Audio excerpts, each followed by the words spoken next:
I never thought the day I tried to do something good would end up with my whole family treating me like a criminal. It all started with one text message from my little brother, Liam. Short, casual, and somehow urgent all at once. Hey bro. Thinking of throwing Dad a huge 60th birthday party. Can you help out?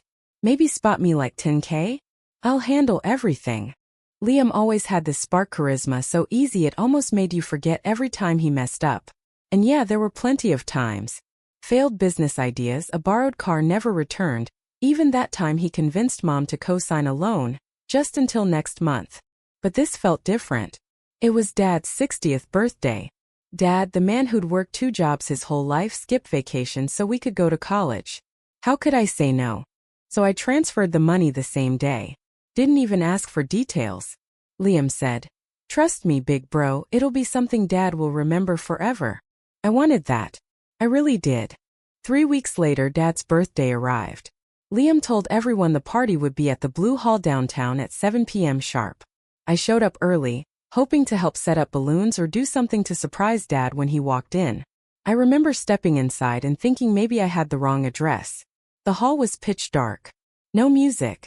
No tables. No guests. Just an empty floor and an echo that made my chest sink. I called Liam. Straight to voicemail. Texted him. Nothing. First I thought maybe I was too early. Maybe the party was in another room. But the receptionist told me, "Sir, there's no booking under that name tonight. And the hall's closed for renovation." Panic started to bloom in my gut. Icy and sharp. I called Dad, stuttering through my confusion, and told him to hold off coming. Then I called Mom, who'd already picked out her best dress. Still no word from Liam. That night, Dad, Mom, my sister Emma, and I gathered back at the house. No party. No Liam. Just questions. Emma stared at me, eyes narrowed. "What do you mean you gave him $10,000? She hissed. Dad sat silent, the quiet hurt in his eyes worse than any shouting. Then the blame came. Mom's voice cracked. "How could you let this happen? Why didn't you check first? You know how Liam is." And Dad, so calm but his words cut deeper than yelling. "Son, I'm not angry about the money. I'm disappointed you didn't tell us. We could have talked to him together." I tried to explain I wanted it to be a surprise, that I believed Liam had changed. But the words sounded hollow even to me. A day later, Liam finally showed up. Unshaven, eyes darting everywhere but at us. He had a pathetic excuse. The venue canceled last minute, he couldn't call because his phone died, and the money? "It's complicated, bro, you wouldn't get it." Dad just shook his head and walked away. Mom cried quietly. Emma turned on me again. "You gave him the money. You ruined Dad's birthday. You let him do this." The part that tore me apart? A small voice inside me agreed with her. Then came the unexpected twist. 3 days later, Emma showed up at my apartment. She had a printout in her hand, trembling with anger and something else I couldn't name. "You need to see this," she said. It was a series of messages Liam and someone I didn't know. In them, Liam bragged about getting the idiot big bro to wire him the money. He wrote, "He thinks it's for Dad's party, lol. Easy 10K. Then there was talk about paying off some shady debt, maybe even gambling. I felt my legs go weak. Not just because Liam scammed me, but because he laughed about it. Like I was a punchline. Emma whispered, "I got these from his laptop." I shouldn't have looked, but her voice broke. I didn't think it would be this bad. Part of me wanted to call the police. Another part still saw him as the kid I used to protect from bullies at school. But Emma looked at me, tears brimming. "If we let this go, he'll do worse next time." I confronted Liam that night. At first he denied everything. Then when I showed him the printouts, he turned cold. "So what? You gonna turn me in? You'd ruin the family for real." I stood there shaking. Because he was right about one thing. If I went to the police, Dad's heart might not take it. Mom would break. Emma might hate me for good. But letting it slide? That meant living every day knowing I was the idiot brother who paid for nothing, and worse, kept the secret. I don't know what's worse. Losing $10,000, or losing the faith of everyone I love. Now the family barely speaks to me. Dad avoids eye contact. Mom's polite but distant. Emma's caught between wanting justice and wanting peace. And Liam? He's out there somewhere like nothing happened. Sometimes late at night I wonder, Am I the real villain? Because I let him get away with it? All I wanted was for Dad to feel special. Instead, I gave him the worst birthday of his life. And maybe deep down I ruined my family more than Liam ever could. I didn't sleep that night. Every time I closed my eyes, I saw Liam's smirk, heard his words echoing in my head. You gonna turn me in? You'd ruin the family for real. But the next morning something shifted. I woke up angry not just at Liam but at myself. Angry that I'd let guilt and fear trap me in silence. I called Emma. We need to tell Mom and Dad the truth. All of it. The texts, the money, what he said. Her voice trembled. Are you sure? Dad's heart. I know, I cut in. But living under this lie is killing us anyway. We sat Mom and Dad down that evening. Emma read the messages out loud. Every word felt like salt in an open wound. Mom gasped, her hand flying to her mouth. Dad's eyes darkened, and for the first time in my life, he looked truly defeated. I braced for yelling, for Dad to throw something. Instead there was silence. Heavy, suffocating silence. Finally Dad spoke, his voice flat. I always hoped he'd grow out of it. Looks like I was wrong. Mom started to cry. We raised him better than this. Didn't we? Her question floated in the air, with no answer coming. Then Dad turned to me. His eyes were tired but softer. You should have told us sooner, son.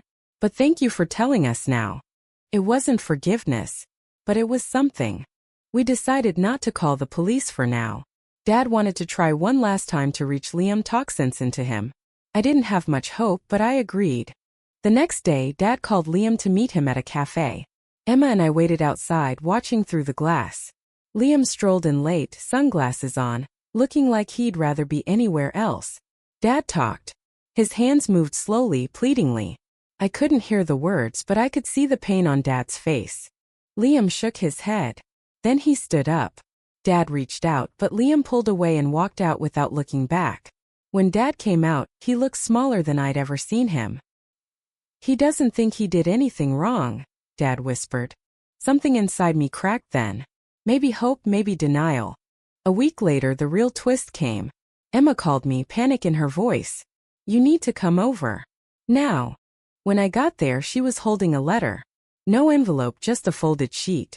It was from Liam. Handwritten, messy. Big bro, if you're reading this, I'm gone. I know you probably hate me, but you don't understand. The money wasn't just for gambling. I owed people. Bad people. If I didn't pay, they'd come after me or after you. I'm sorry for dragging you into this. I know I can't fix it, so I'm leaving. Don't look for me. Tell Dad and Mom I'm sorry too, even if they don't want to hear it. Liam. Emma's eyes were red. What if he's telling the truth? Part of me wanted to scream that it didn't matter, that he still lied, still scammed us. But another part whispered. What if the real reason he ran wasn't selfishness but fear? I showed the letter to Dad and Mom. Dad sank into his chair, staring at the words like they might rearrange themselves into something hopeful. Mom whispered, "My baby," over and over. Emma and I argued about what to do. She thought we should still report the scam, maybe find him through the police. I hesitated.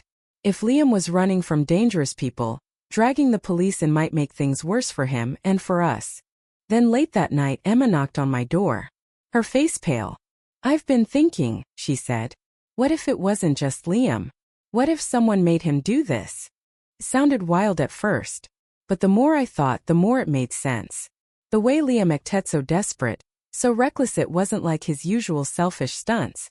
And the texts bragging about scamming me, what if he wrote them to convince whoever was threatening him that he was serious? We decided to dig deeper. Emma still had access to Liam's laptop. Most of the files were junk, but buried in an old folder was a document labeled Plan. Inside were names, phone numbers, amounts of money, and a note. Need 10K by June 5th or else. The date was 3 days before Dad's birthday. Emma gasped. He really was being blackmailed. Suddenly, the story twisted in my head. Maybe Liam hadn't meant to hurt Dad. Maybe he thought he had no choice. But it didn't erase what he'd done. The lies. The betrayal. The look in Dad's eyes that night. Emma and I argued again. She wanted to call those numbers, see who they belonged to. I was scared. What if it put us in danger too? In the end, we made the call together. The first number didn't answer. The second died a rough voice, low and suspicious. Who is this? Emma froze. I took the phone. I'm Liam's brother. We found your number. What do you want from him? Silence. Then a soft laugh. Too late, kid. Your brother's gone. Tell him he better stay gone. Click. We stared at each other, hearts pounding. It was real. Someone really had been after Liam. Now the fear turned inward. If they knew about us, were we in danger too? I called Dad. Told him everything. He listened quietly, then sighed. Maybe it's time to bring the police in. For everyone's safety. But Mom shook her head, tears streaming. If we do and they catch Liam, he'll go to prison. We'll lose him forever. Dad looked at her, voice heavy. We already have. We filed a police report the next day. Showed them the messages, the letter, the threatening call.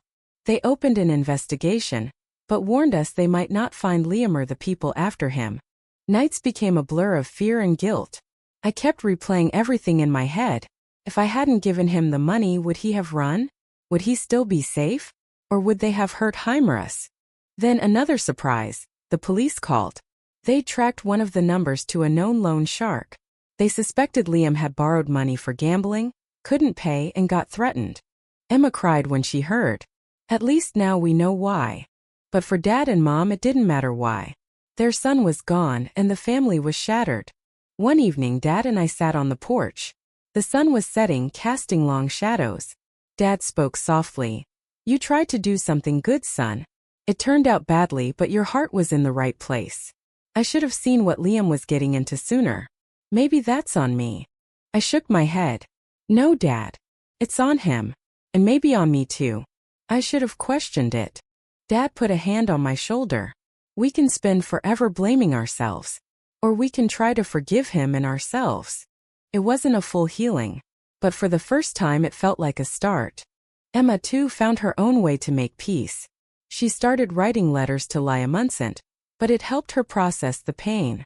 As for me, I still check my phone every morning, half hoping to see a message from him. Even just, I'm alive. But the message never comes. And so the days go on. Dad's birthday passed quietly this year. No party. Just a quiet dinner. An empty chair at the table where Liam should have been. I still don't know if I'm the villain or the victim. Maybe both. But I do know this. Love makes us blind. And sometimes the price for that blindness is far higher than money. Weeks turned into months. At first, every knock on the door made us jump. Every unknown number made my pulse spike, hoping, dreading that it might be Liam. But nothing came. Then, just when life was starting to settle into a quieter sadness, another shock ripped it open. One rainy Thursday morning, I got a call from a number I didn't recognize. A hesitant female voice on the other end. Are you Liam's brother? My heart practically stopped. Yes. Who is this? I am Sophie, she stammered. I'm sorry to bother you, but I think Liam is in trouble. Real trouble. My legs felt weak. What do you mean? Where is he? Is he okay? Her voice cracked. I don't know where he is now. But he came to see me a few weeks ago. He was scared. Said people were following him. And then he just disappeared. Wait, I said, confused. How do you know him? There was a pause. Then she whispered, almost ashamed. I'm his girlfriend. Or I was. I closed my eyes, leaning against the wall. Another lie Liam had kept. Another person caught in the fallout. Why are you calling me now? I asked. Because, she said. I just got this envelope. No return address. Inside was a note from Liam. It only says, tell my brother I'm sorry. Tell him to look in the old place. I don't know what that means, but I thought you might. The old place. My mind raced. Childhood memories blurred together, parks, playgrounds, hideouts. And then it clicked. The old cabin. Grandpa's fishing cabin by the lake. Abandoned for years.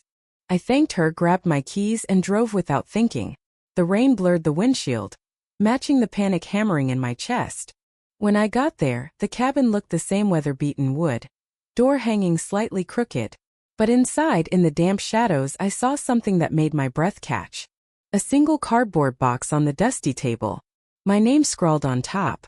My hand shook as I opened it. Inside was a bundle of cash, stacks of worn bills, maybe 5 or 6,000. On top, a folded letter. Bro, if you're reading this, it means I'm gone. Maybe for good. I know sorry isn't enough, but it's all I have. The money you gave me? I tried to get it back. Didn't manage all of it. But take this, it's yours. You always believed in me, even when you shouldn't have. I'm sorry I made you the fool. And I'm sorry I ruined Dad's birthday. I thought I could fix it before anyone knew. But it was bigger than me. And now it's too late. Take care of Mom and Dad. And Emma. Tell them I love them. I'm sorry, bro. Liam. My hands were shaking so hard I nearly dropped the paper. Part of me wanted to scream. Another part felt this hollow relief. At least he was alive long enough to write this. But why hide it here? Why not face us? I sat on the creaky chair, reading the letter over and over until the ink blurred through my tears. Then I took the box and drove back home. Emma was waiting when I walked in. Her eyes flickered to the box. What is that? A message, I said quietly. From Liam. We sat with Mom and Dad, opened the letter together. Mom broke down sobbing, clinging to the paper like it might bring him back. Dad read it silently, then folded it carefully, as if it were made of glass. Emma whispered. At least we know he didn't just run because he didn't care. But Dad shook his head. He still lied. But maybe he lied because he thought it would protect us. It wasn't forgiveness. But it wasn't hate either. It was grief. That night I sat awake staring at the ceiling. The guilt hadn't vanished. But something felt different. For the first time I could see Liam as more than just the villain or the victim. He was both. Flawed. Terrified. Human. A few days later, another unexpected call came. This time from the police. We traced a recent sighting of Liam, the detective said. He was seen boarding a bus out of state using a fake name. We don't know where he went next, but it means he might still be alive. I thanked them, hung up, and sat in silence. Relief and sadness tangled in my chest. Liam was still out there somewhere. Running. Hiding. Maybe regretting. Maybe not. Emma came over that night. We talked for hours. About childhood memories, water balloon fights, Christmas mornings, late-night whispered secrets when we were supposed to be asleep. Do you think he'll ever come home? She asked softly. I wanted to say yes. But the truth was I didn't know. I hope so, I whispered. But even if he doesn't, I think part of him already did. We decided to give Dad the box of money. It didn't fix anything. But Dad took it, held it for a long moment and nodded. Thank you, he whispered. Mom kept Liam's letter in her dresser drawer. Some nights I caught her taking it out, tracing the letters with her fingers. Months passed. Slowly, the raw pain became something quieter. A bruise that still ached but didn't bleed anymore. And then another twist, something none of us saw coming. One morning Emma showed up, pale as a ghost. You need to see this, she whispered, handing me her phone. It was a video. Shaky, grainy, clearly filmed on an old phone. Liam's face filled the screen. His eyes looked hollow, older somehow. He spoke fast, voice cracking. Hey, if you're seeing this, it means I couldn't come back. I messed up, I know. But I never meant to hurt any of you. The people after me, they wanted more than just the money. They wanted me to help them scam you again. And I couldn't. I wouldn't. So I ran. Bro, tell Dad I remember the fishing trips. Tell Mom I remember her singing me to sleep. Tell Emma she was always the smart one. Don't look for me. It's better this way. I love you. I'm sorry. Goodbye. The screen went black. Emma was crying silently. Someone sent it to me. No number. Just this. I watched it again, feeling like my heart was being squeezed in a fist. It didn't fix the betrayal. But it showed something I'd almost given up hoping for: regret. And love. We showed it to Mom and Dad. Dad watched without a word. When it ended, he wiped his eyes. He's still our son, he whispered. And maybe that was enough. In the months that followed, life found a fragile rhythm again. Dad still keeps Liam's letter by his bed. Mom still sets an extra place at the table on holidays just in case. Emma visits more often. And me? Some nights I still dream Liam comes home. He walks through the door, sheepish grin on his face, saying, "Miss me, bro." But I wake up to an empty room. Yet even then I hold on to what's left. A letter, a video, a memory. Because sometimes love survives even when trust doesn't. And maybe that's enough to keep hoping. The days blurred into weeks. Summer melted into fall. And the sharp pain dulled into something softer, almost bearable. But just as we began to accept the silence, life, with cruel precision, cracked it open again. One evening, Emma rushed into the house, breathless, eyes wide with disbelief. "You need to see this," she gasped, shoving a crumpled envelope into my hands. No return address. Just my name and Liam's messy scrawl. Inside was a single sheet of paper and a photo. The photo was old, maybe taken months ago. Liam stood in front of a battered motel door, shoulders hunched, eyes tired but alive. And the letter. "Bro, if you're reading this, it means I'm trying one last time. I can't come home yet, but I'm close to making it right. There's something I need to tell you. Something I should have told you a long time ago. The money wasn't just for gambling debts. It was for someone else. Someone I couldn't leave behind. Her name is Sophie and she's pregnant. Yeah, I'm gonna be a dad. Or I was supposed to be. She told me she lost the baby. Maybe it's true. Maybe it's not. But I believed her. And I panicked.